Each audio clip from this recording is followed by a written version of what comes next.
Hello, so today I'm out in the countryside. This is a spot, as you can see, there's Long Meg, Druid's Circle. Long Meg is the Druid Circle, I think.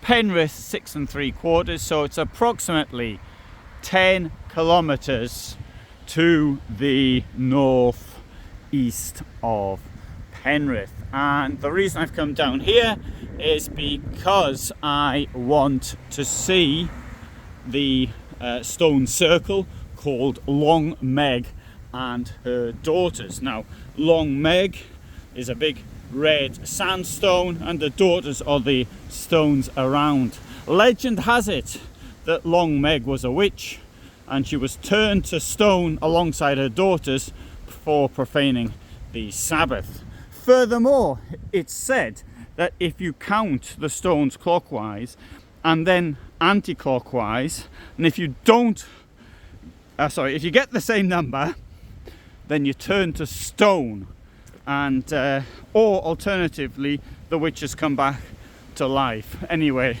best probably not to count the stones in order not to have any problems.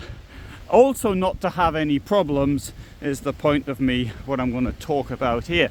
Here we have the car park for Long Meg and her daughters, and you will see what's very clearly written on it.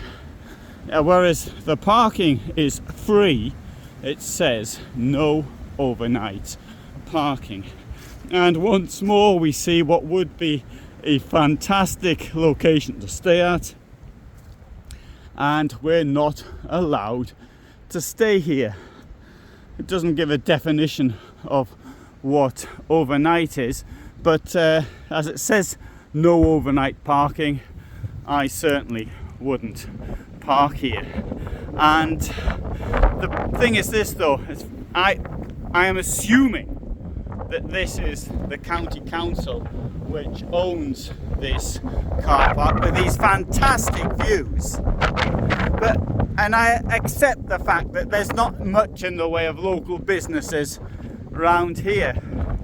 But wouldn't it be a good idea for local businesses to allow such a fantastic place to be used by self-contained campervans and motorhomes? Self-contained being the important word.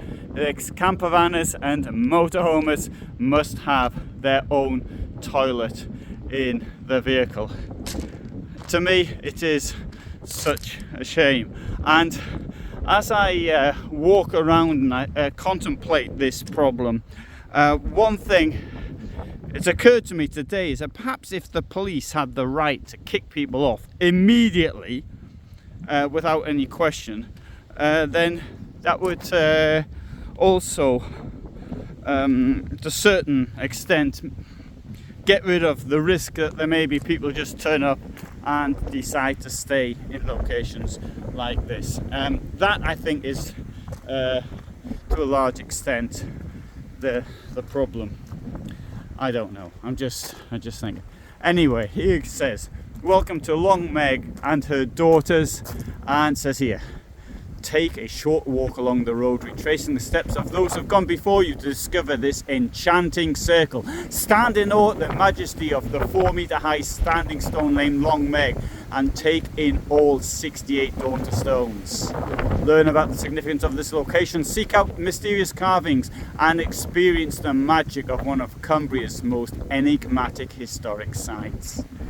And that is up here. And that you'll have to see in a different video.